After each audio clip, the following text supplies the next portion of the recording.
Hey, so we're doing Star Trek. I love talking about Star Trek. I love Star Trek. Last time I talked about Star Trek, I said something that I didn't realize was controversial. I said, all Star Trek movies are bad. And honestly, I stand by it. I do stand by it. But I got feedback in two general camps. The first was like, you can't say that. You can't say all Star Trek movies are bad. That's just your opinion. And like, yeah, dude, what do you think we're doing here? You think I'm gonna factually prove that a movie is good and or bad? You can't do it. Of course it's an opinion. All Star Trek movies are bad is an opinion. Of course. You know that you don't have to preface your opinions with "in my opinion" for them to be opinions. Like factually, all Star Trek movies are bad, and in my opinion, all Star Trek movies are bad are equivalent statements. They're both opinions. I got one comment that was like, she just said all Star Trek movies are bad, like it's a fact. No, no, that's also an opinion. I don't, if you're struggling with this, I thought it would be helpful to find like a worksheet that you could work through. I'm going to link it below. Don't be mad at me.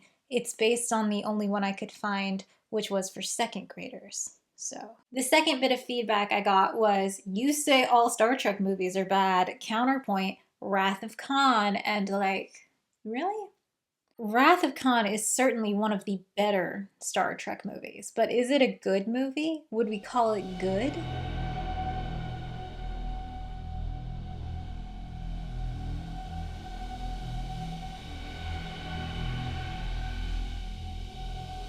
So this is the part in a video where if you're discussing a film, you would give like a brief one sentence synopsis of what the film is about. Like Legally Blonde is a movie where a woman goes to a prestigious law school to win back her boyfriend only to like overcome stereotypes and become a successful lawyer in her own right. A Knight's Tale is the story of a peasant squire who assumes the role of knight and competes in tournaments and wins friends and a love interest. Shrek, the story of an ogre who rescues a princess to regain control of his swamp. It's kind of hard to do that with Wrath of Khan. Also, apparently, I stopped watching movies in the year 2001, but like Wrath of Khan, like you could say Wrath of Khan is a story of Starfleet Admiral Captain Kirk having a battle with genetically modified 200-year-old Khan. Like, that's true. That's what happens. But that's not all that happens in this movie. What about the battle with the Reliant? What about the Genesis mission? What about Spock dying? What about Kirk's secret son? And like, who is this Khan guy? Do you know what I mean? Too much happens in this movie to reduce it down to one sentence, which, I mean, usually good movies have cohesive stories. Because Wrath of Khan is obviously 6 episodes of a much better Star Trek show that has been smooshed into a 2-hour film. And I'll tell you something for free, 2 hours is not enough time to do 6 episodes, which, you know, could impact the quality of the film.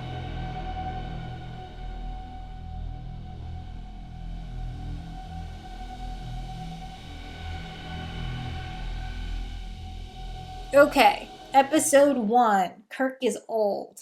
So this movie starts with Admiral Kirk. He's been promoted to Admiral, and he's like old. He's not cruising the galaxies anymore. He just trains students. He collects artifacts like some kind of gross old man. On his birthday, Bones gives him like old-timey glasses because Kirk is apparently allergic to the thing they would give you to just fix your eyesight in the future. And Kirk's like, yeah, I guess I am super old. I've got glasses. Charming. They're 400 years old. You don't find many with the lenses still intact. William Shatner at the time of filming is only 50. I just feel like Admiral Kirk in this film is not old enough to be like putting him in the box of old man who can't go out on missions anymore. He's only 50. That's not that old. The early part of the film is all about this. Both Bones and Spock are like, Kirk, why did you take this promotion? You belong out there. Sail in the seas of space, you know? It was a mistake for you to accept promotion. Commanding a starship is your first best destiny. I'm your doctor, and I'm your friend. Get back your command.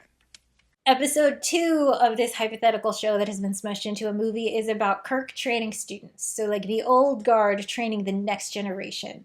The next generation, that's a good idea for a show. Particularly in this film, Kirk is training a captain-to-be named Saavik. She is a Vulcan.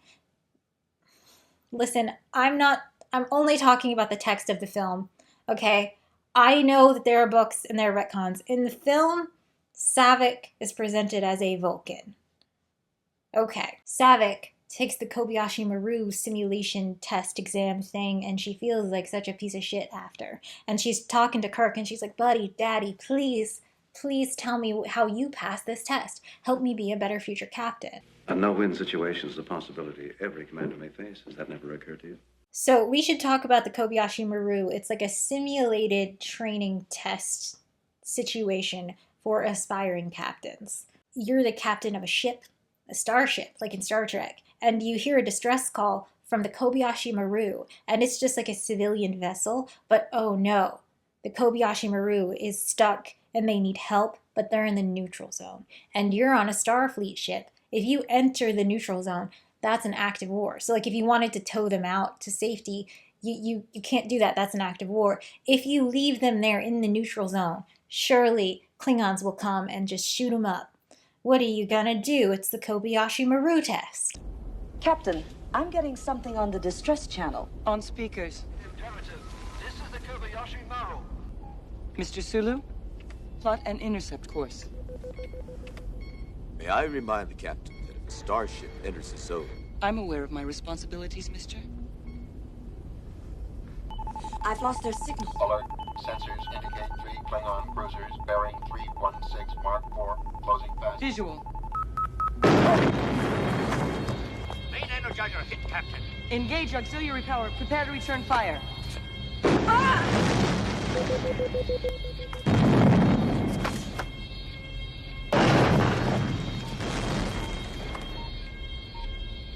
I love how severely they're overacting because the audience wouldn't have known that the Kobayashi Maru was a simulation. So they are watching it thinking this is actually happening. And also, everyone who went to the movies to see this knew that Spock was going to die in this movie. So they just killed him right away at the start. I think that's very funny. I also really like Kirk's entrance right here. I like it. I think it's good. Prayer, Mr. Saavik. The Klingons don't take prisoners. Lights. Usually the simulation plays out with the captain very bravely being like, we're going in to grab them. We'll just get them out of there. And then immediately you're just overwhelmed by a bunch of Klingon ships and they just slaughter your entire crew. End of simulation. It's not a test of like battle strategy. It's more of a test of character. Like, how do you respond under pressure? How do you respond in situations where you might not win, where there's no right action, where people will die no matter what you do? What do you do? What is your character? The test is designed to ensure the participant feels failure and feels the loss of life, like on their own conscience. So Saavik is like, but Kirk, you passed it. There's got to be a way to pass the test. There's got to be a way to solve it, you know? Cool. Okay, so episode 3 of this hypothetical series would be called Genesis Mission. Chekhov is searching with this guy. I forgot his name, this captain. I don't know you. I liked him a lot. He was fun. They're searching for like a planet that's dead or perhaps inhospitable to life in order to test the Genesis device. The Genesis device is a device that somehow takes matter and converts it into matter that's good for living. So you would just put it on a dead planet and then, well, what? Life? You could terraform a planet in a matter of hours. This episode would be like a morality, like man playing God, nature versus humans. What if this gets into the wrong hands? Because like obviously if you shoot this device in any matter, it's going to convert it into the Genesis style matter. Oh my God, it could be a weapon. That kind of episode. Episode 4 of our show would be the long lost son plot. Dr. Carol Marcus, who's the brilliant genius inventor of the Genesis device, is an old flame of Admiral Kirk's, and they have a son that he doesn't know about called David. So in the episode, he finds out about this son and would go through all those feelings. I think there's something biblical, a biblical style reference I don't get. Like obviously Genesis is the Bible, and David is also a character in the Bible. Someone smarter than me could tell you what that's about. I have a question about birth control in the future, though. This plot point where a character is like, whoa, a child I didn't know about, interesting, happens a lot in Star Trek. Birth control at this moment is pretty solid, pretty accurate, pretty good. in the future, surely there would be improvements on that, but also, wouldn't men have access to a birth control? So even if they're out rolling around, surely they could prevent their seed from... Surely this is a solved problem in the future. I don't get it. It doesn't matter. Episode 5 and also 6, because I think this should be a two-parter, is like the Khan story. So Chekhov in the movie is searching for this dead planet, but oh no, actually he's on SETI Alpha 5. You remember it? Of course, Botany Bay. Of course. Oh no, this is Khan's planet. Botany Bay? Oh no. We've got to get out of here now. Damn. What about the Never cardboard? mind it. Hurry! Hurry! Chekhov, what's the matter with you? Here's where I think we run into a little issue that makes this a bad movie, which is that this movie is the second movie in a series, but is also a direct sequel to an episode of the television show from like 10 years earlier. Captain's log. We first meet Khan on Star Trek the Original Series in an episode called Space Seed. It's a really good episode. Khan is a genetically modified human from the 1990s. He's been genetically modified to be super strong and also super smart, and his crew are all like that, and they put themselves in this like sleeper pod to just try and find a better future because there was war on Earth. Do you have to have seen Space Seed to enjoy Wrath of Khan? No, because they forced Ricardo Montalban to just say all this in horribly written dialogue to bring the audience up to speed, which is not the sign of a good movie, guys. Do you mean he never told you the tale? To amuse your captain? No? Never told you how the Enterprise picked up the Botany Bay, lost in space from the year 1996. Myself and the ship's company in cryogenic freeze. Don't get me wrong. I love him.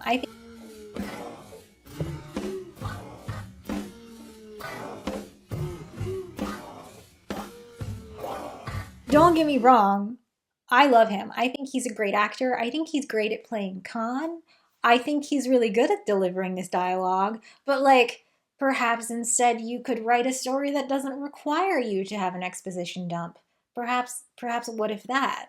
This would be a two-parter. Part 1 is Chekhov on the planet. He sees Khan and it ends with him being like, Khan? Oh no. You know, except like plot hole alert, Chekhov wasn't on the Enterprise during the episode of Space Seed, so Khan never would have seen Chekhov. I never forget a face. I'm just kidding. I don't care about plot holes. Who gives a shit? Nobody cares about that. You can explain that away. It doesn't matter. I'm much more concerned with the devastation of the actual character of Khan.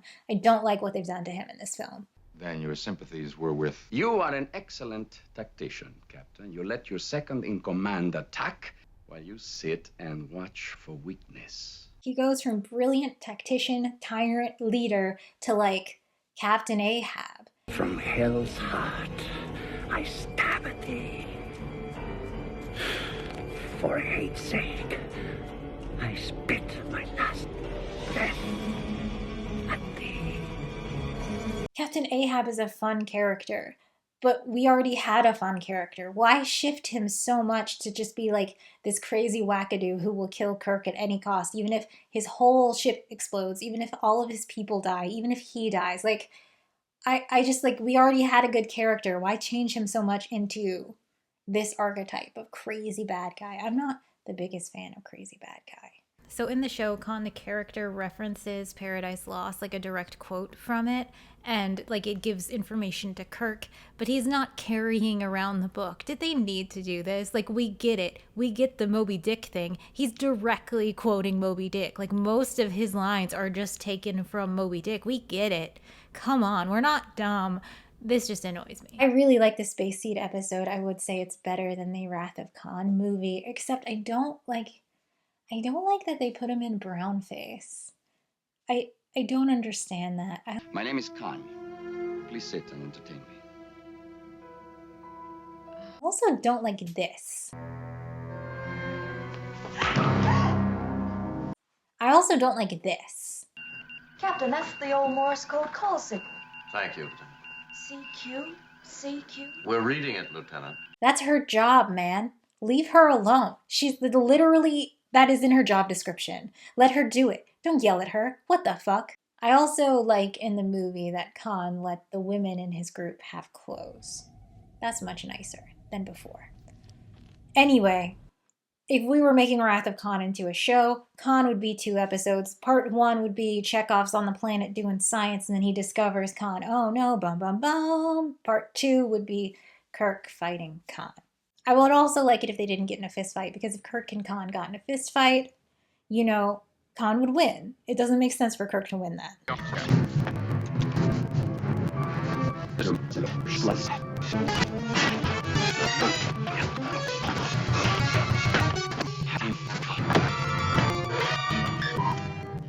And the last episode, which I think we're up to 7, again, that's too many plots to have in one 2-hour film, is that Spock dies. So, like, that's just an episode. Spock dies, end of episode, whatever.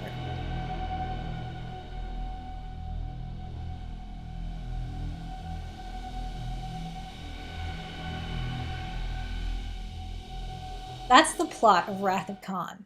All of those things happen in that one movie. It's a lot of things. If we go back to this idea of a good movie has a cohesive story that you could perhaps provide a synopsis for in like a short amount of time that would like fully encapsulate most of the things in the movie, here is the synopsis provided by the writer of Wrath of Khan. Oh, and you can read about it in this book by Nicholas Meyer called The View from the Bridge, if you're interested in the making of the Wrath of Khan. The finished script of the second Star Trek movie revolves around a training cruise aboard the Enterprise, supervised by a reluctant Kirk who, promoted to Admiral, is now a depressed desk jockey, brooding about his age. Unbeknownst to the Enterprise and her youthful complement, another Federation starship, the Reliant, inadvertently lands on what is thought to be a desolate planet, searching for a place to help conduct a mysterious scientific experiment under the supervision of Kirk's old flame, Carol Marcus. The planet, however, proves to be inhabited by the treacherous Khan, whom Kirk had marooned there with his followers and wife years before. Thirsting for revenge, Khan and his band hijack the Reliant and lay a trap for Kirk, who now finds himself marooned beneath the surface of another planet, where he rediscovers Carol and is introduced to the son he never knew he had. The climax of the film is a submarine battle minus sonar between Kirk and his nemesis in a lightning-splattered nebula, in which Spock sacrifices his life to save his captain, his friend, and the crew of the Enterprise, in the process miraculously rejuvenating Kirk. Do you see how that's an issue? If you're providing the synopsis of a 2-hour movie, you shouldn't have that many commas. You should not use the word marooned twice.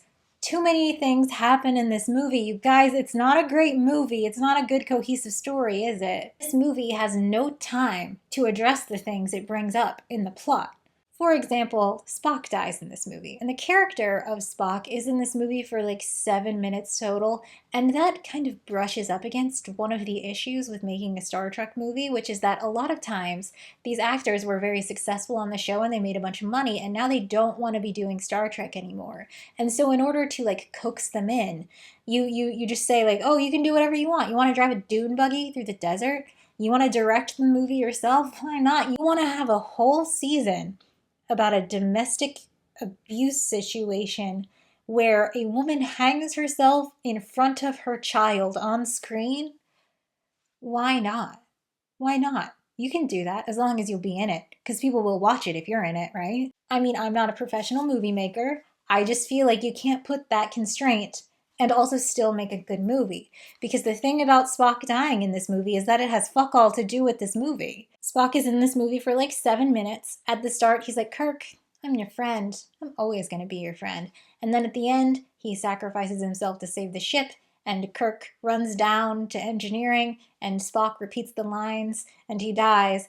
It has nothing to do with this movie. This movie is not about friendships. This movie is not about the relationship between Spock and Kirk. You could take that 4-minute death scene and just pluck it out and shove it into any other Star Trek property, and it would have the exact same impact. Because the reason you're watching that and you think it's a good scene is because you know those two characters. You've been watching those characters for over a decade. Those actors are doing a great job acting those characters because they know those characters. Spock's death scene is very well acted. It is deliberate and restrained complementary, right? And also, you're watching those two human beings and you know their backstory and you know how they feel about playing those characters and you know the tensions in their relationship. So watching it, you feel all kinds of feelings and nostalgia, but that scene has nothing to do with that fucking movie. If Wrath of Khan did not have Spock's death scene, and instead we watch the end, we watch Khan explode,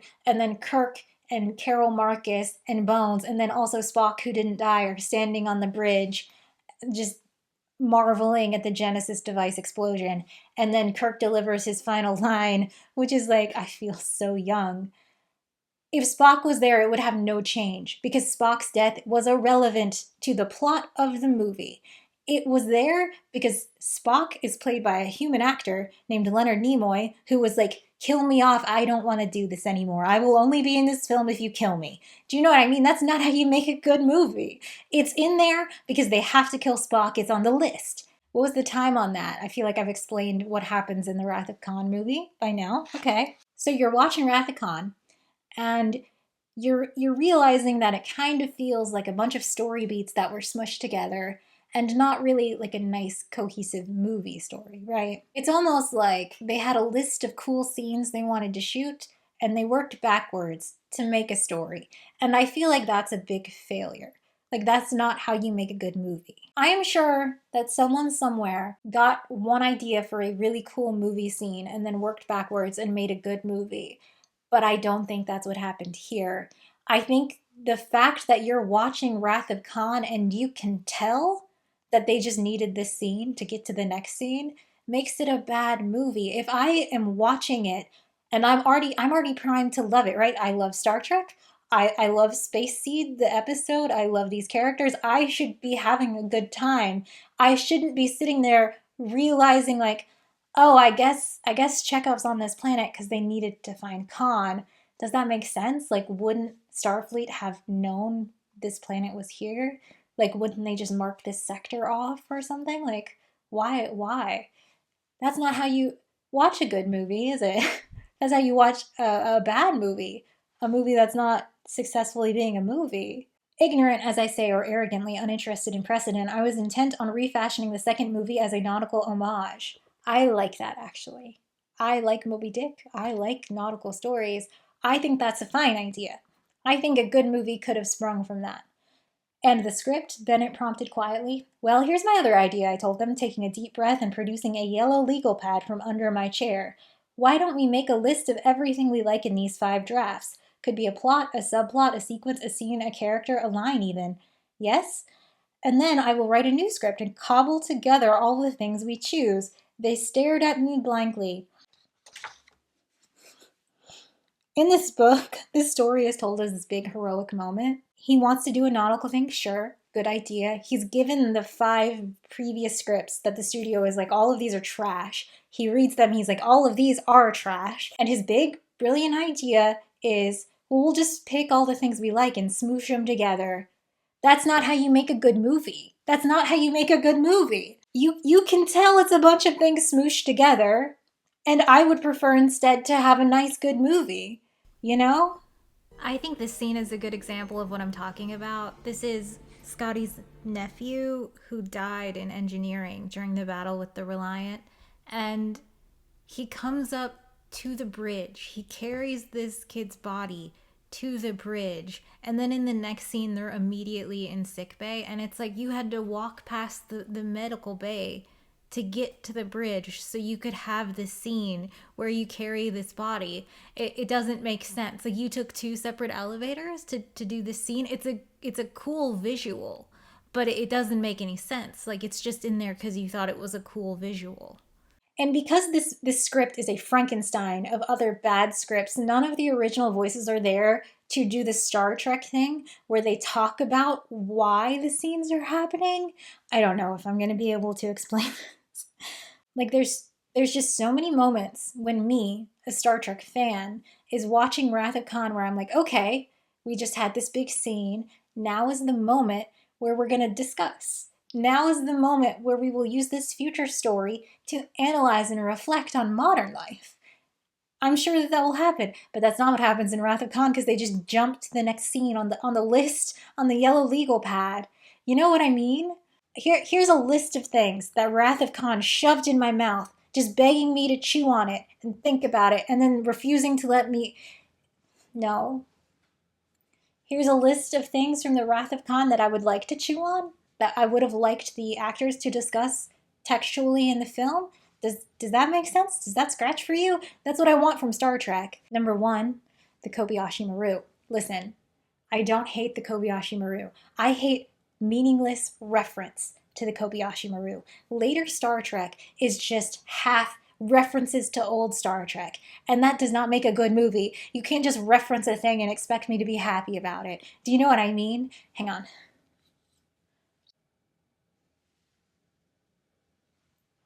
Don't worry, it's still regulation. Okay, why is Saavik in this movie? Why is she a Vulcan that cries and lies? What does that mean? They don't address why she's a Vulcan that does those things. It's not, like, that's not the plot of, like, she was raised as a Vulcan to have these traits and now she doesn't. So why? Why was she so upset? Why didn't she understand the Kobayashi Maru? Like, she should understand the Kobayashi Maru, but the plot required that we slowly learn how Kirk tricked the test. Do you know what I mean? I wish... May I speak, sir? Self-expression doesn't seem to be one of your problems. Begging the Admiral's pardon. General Order 15. No flag officer shall beam into a hazardous area without armed escort. There's no such regulation.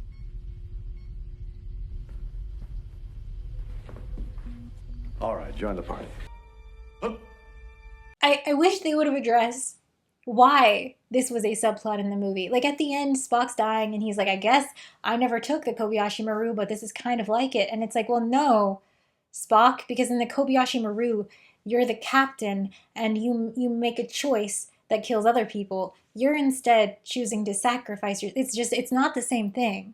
It's not related enough for me to feel satisfied that it comes back up. So why is it there at all? Why is Saavik such a huge character in this movie? I don't understand. Please tell me why the Vulcan is crying and lying. I would love to know. It's not related enough for me to feel satisfied that it comes back up. So why is it there at all? Of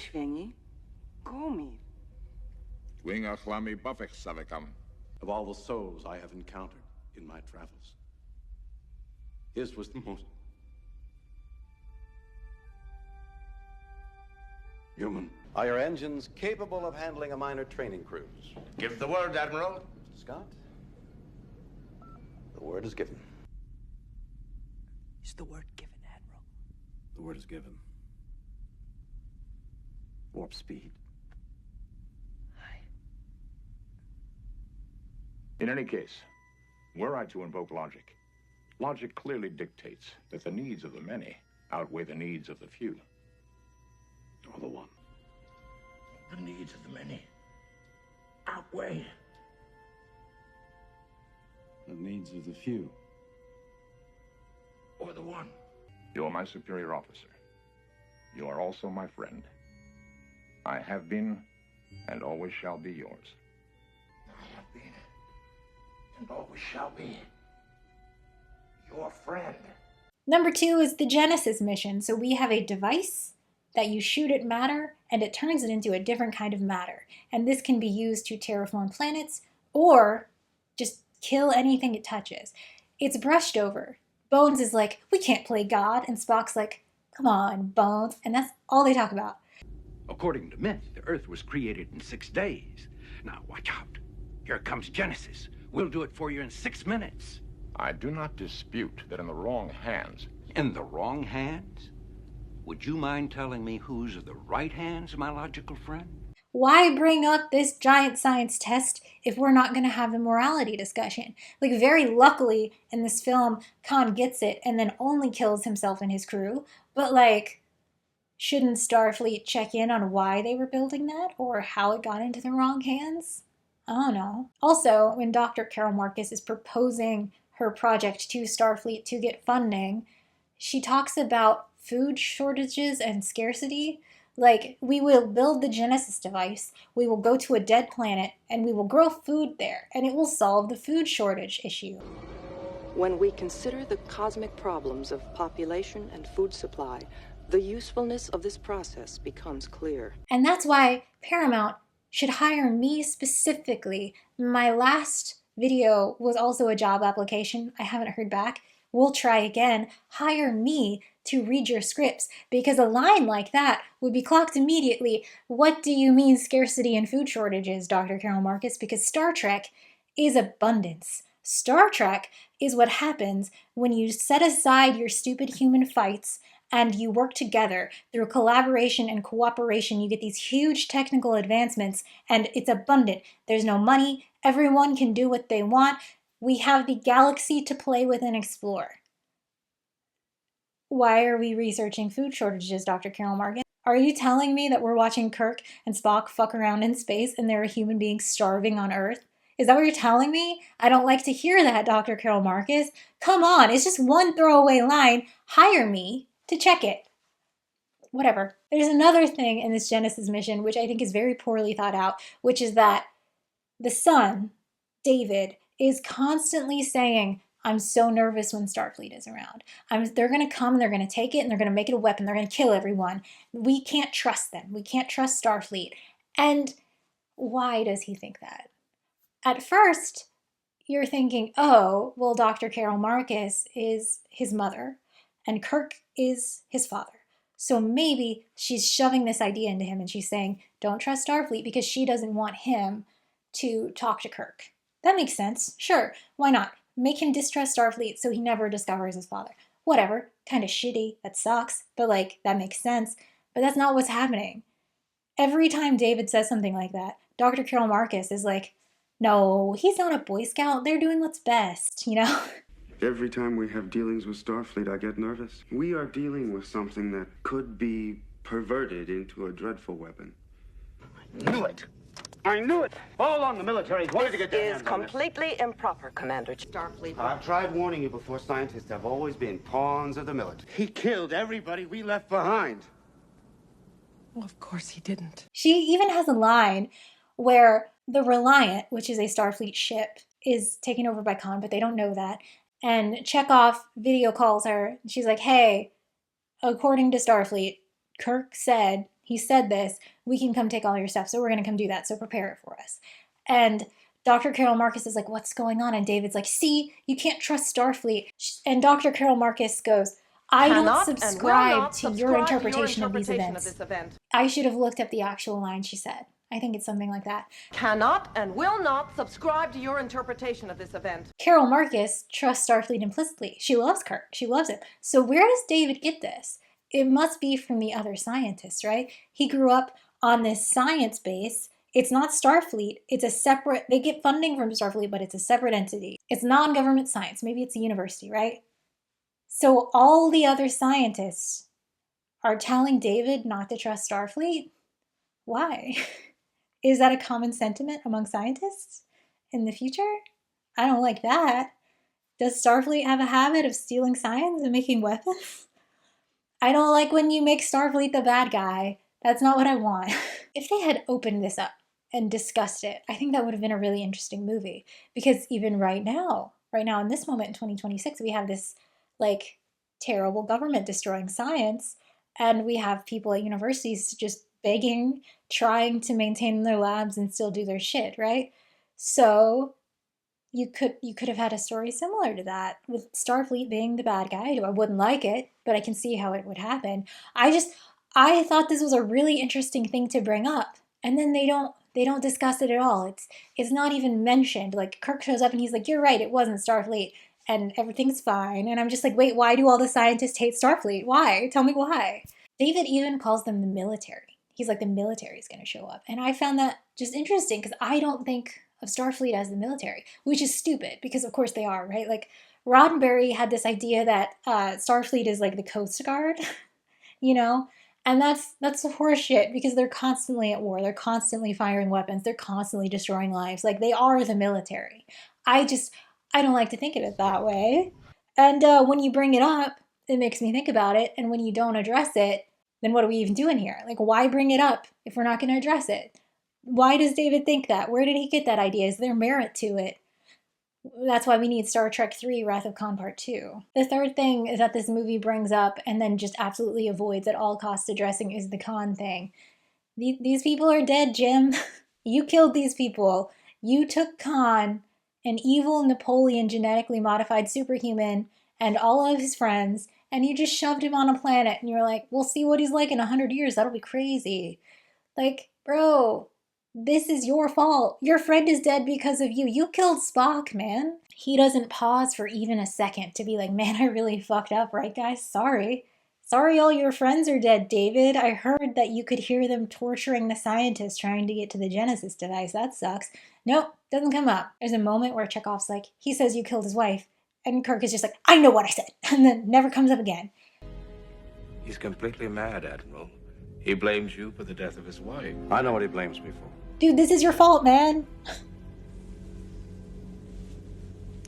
The escape pods are all in place. Look at how Montgomery Scott reacts to this kid's death. He at his post when the train needs a ran. Admiral, this is Spock. Yes, Spock. Engine room reports auxiliary power restored. We can proceed at impulse power. And Kirk is just like, fuck. We gotta get Khan, right? We gotta get Khan, I guess? And it's like, bro, you killed this man. Have a feeling. Have any feeling about this. If you were alive in the late 70s and you had been a Star Trek fan and you had seen Space Seed and Star Trek the motion picture came out, more like the motionless picture, am I right? That joke's older than me. And it was terrible and you were like, that sucked. It was so boring. And you heard, maybe you were reading Star Trek magazine, that Star Trek 2 was going to be called Wrath of Khan, and Khan was going to come back. Would you have assumed that obviously this is like a Batman-style story about how by being the hero, you make the villains, and Kirk is going to like grapple with that? No, that's not what happens in this film. They're just like, man, Khan is fucking crazy. Let's blow him up. And that's the end. There's no discussion on why Khan is fucking crazy and why he's trying to kill Kirk. Nothing. It doesn't happen in this movie. What was the point of bringing him back if you weren't going to address that he was a villain made by Kirk? Like, you could have just come up with a new villain. Why? What is the point of this? Why did you do this?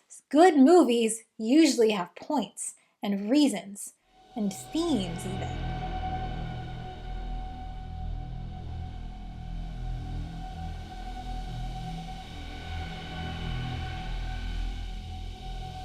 Like, if we look at our examples from earlier, the theme of Legally Blonde would be don't judge a book by its cover.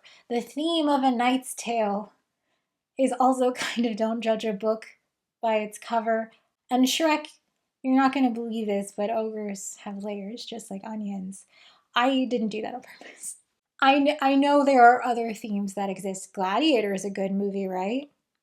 You remember Gladiator? It has themes of justice and revenge and duty to your country versus your family. It makes you think about things. It makes you put yourself in the position. God, I haven't seen this movie in years.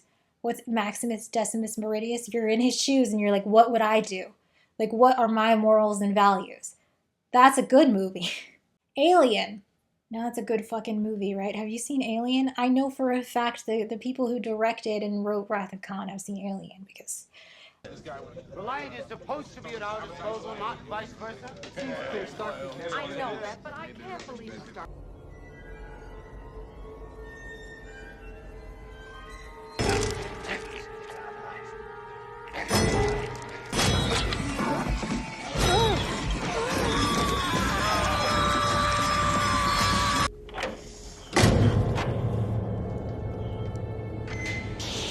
I do not have access to the containment field.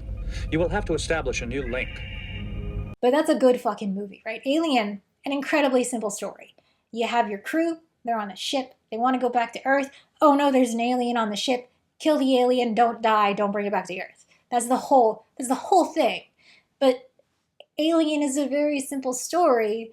What makes it such a good movie is the themes. Like, it's got these big themes of, like, the fragility of human life and, like, capitalism and corporatism versus, like, humans and their livelihood and how they live.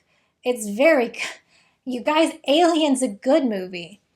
That's a good movie.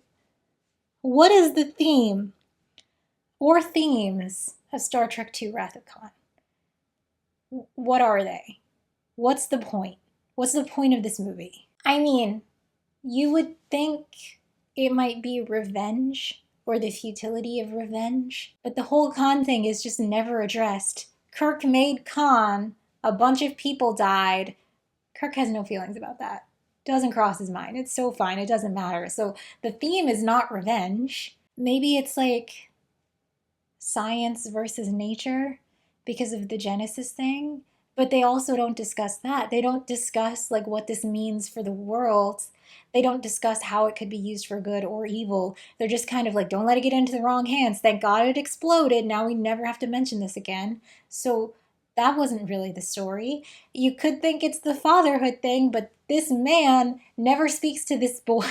There's a scene where after Spock's dead, Kirk is in his like ready room being all sad, and David comes in, he's like, I have to talk to you, and Kirk tries to run away. He tries to leave.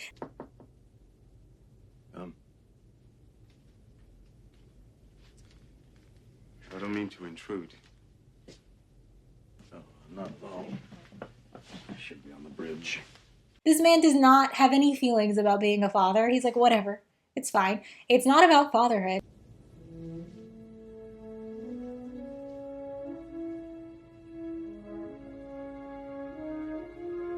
He acts like more of a father to Saavik, actually, but it's also not about mentoring. The theme is not like how to take a young buck and make them a captain, because Saavik doesn't get to do that. It ends with Kirk still being the captain. There's a scene in this movie where Spock gifts Kirk a copy of A Tale of Two Cities for his birthday, and this is just so frustrating. It was the best of times. It was the worst of times.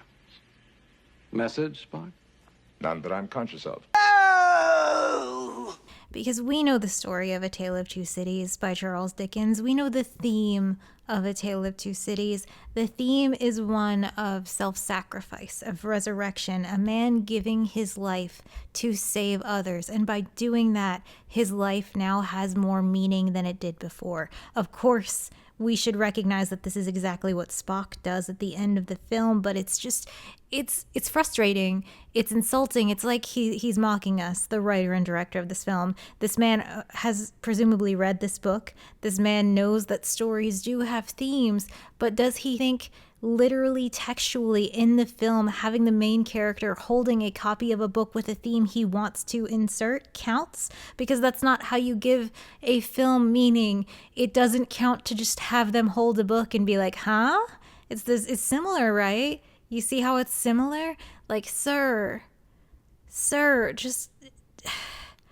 It feels like you're making fun of me, and I don't like it. I'm trying to give this man the benefit of the doubt. He had impossible deadlines. He had an impossible shooting schedule. Like, it was a very rough filmmaking process.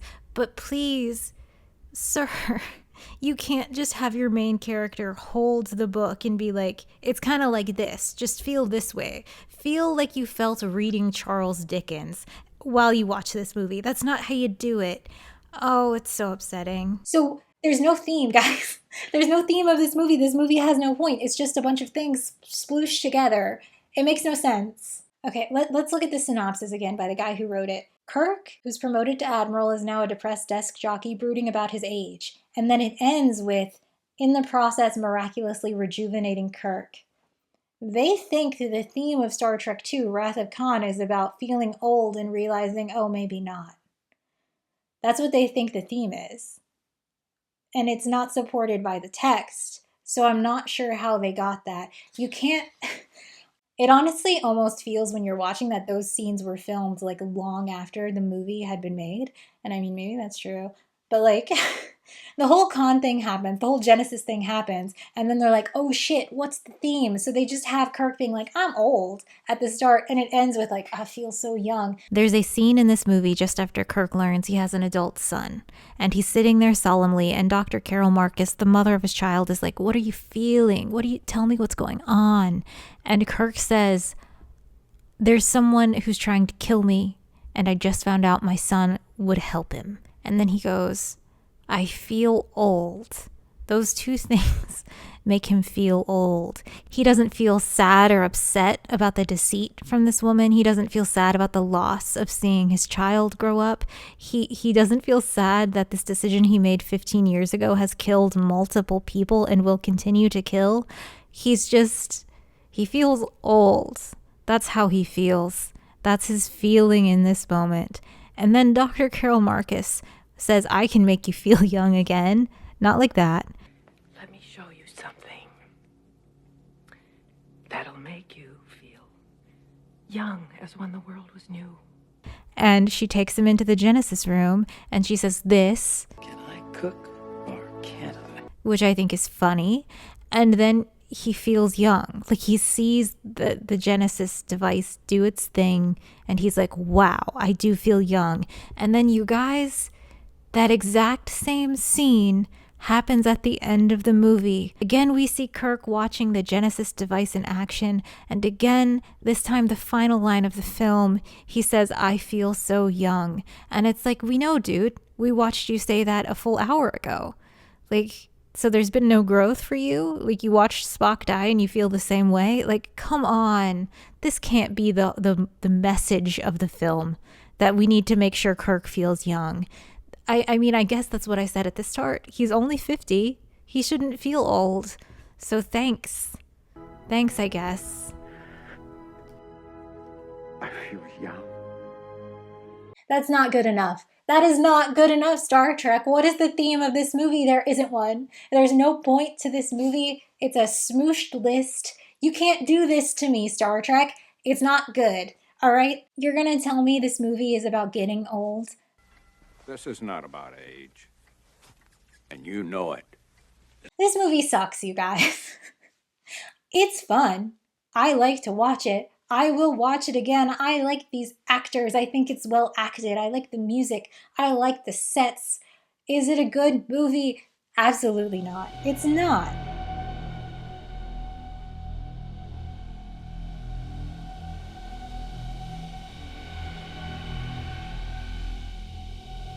And here's the thing, guys. I don't think we should let them off the hook. I think we deserve better. Sure, Wrath of Khan is up there on the list of Star Trek movies, but it's not a good movie. They know that. We know that. We can stop pretending this is a good movie. It's not. There's never been a good Star Trek movie. They stared at me blankly. What's wrong with that? I mean, they should have said, obviously there's a problem with writing a movie from a list of beats you want to hit. That's not how you write a good movie, but they didn't say that. I had been rather proud of this idea. Now they glanced at one another before answering. The problem is that unless we turn over a shooting script of some sort to ILM, in 12 days, they cannot guarantee delivery of VFX shots in time for a June release. I wasn't sure I'd heard correctly. June release? What June release? That was when I was informed that the picture had already been booked into theaters, a factor that, in my ignorance, had never occurred to me. Hear me out. Wouldn't it be crazy if before they made a movie, they gave someone more than 12 days to write a script? Like, maybe then you could make a good movie. They took 5 shitty scripts, they made a BuzzFeed listicle into a movie in 12 days. It's not a good movie. This is a heroic effort. It is amazing that this man wrote Wrath of Khan, and it is as coherent as it is. But it's not a good film. It's mediocre. It's fine. It's certainly one of the best Star Treks, but imagine what it could have been if, I don't know, that guy had 4 months instead of 12 days. If they had had someone who understood Star Trek read the script. If they were like, listen, Leonard Nimoy, if you don't want to be in this movie, don't be in this movie. You can just do that. Just make a new character. It's so fine. We deserve better. Like, movies can be good. And it's crazy to me that there are, like, 40 one-off episodes in various Star Trek shows that are way better, filmed way faster, written way faster on a much smaller budget than all of these huge big budget movies. Like, this is a crazy way to make a movie. It's a crazy way to run a franchise, and they've been doing it for 60 years. This is bonkers. Anyway, if you haven't seen Space Seed in a while, I recommend it. You should go watch Space Seed. Do you know the Klingon proverb that tells us revenge is a dish that is best served cold? It is very cold in space.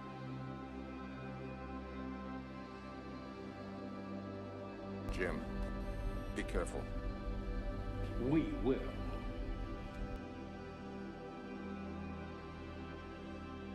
I'm not a drama critic.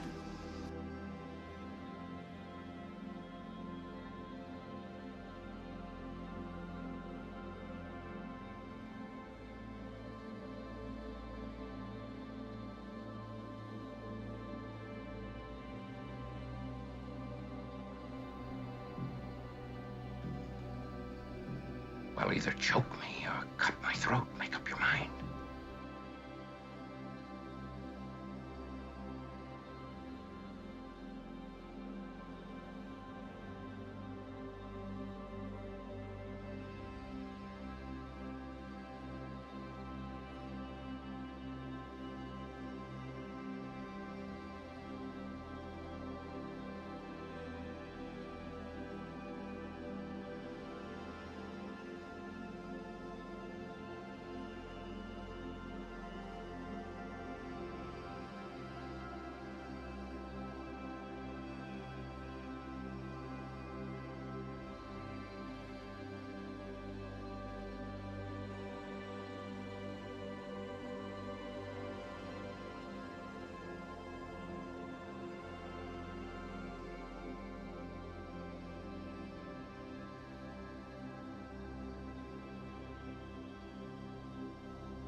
I was rewatching the episode for this video. Is this the first ever Big If True? Superior ability breeds superior ambition. Interesting if true. Like, is this where Big If True is from? Big If True, I guess. Interesting if true.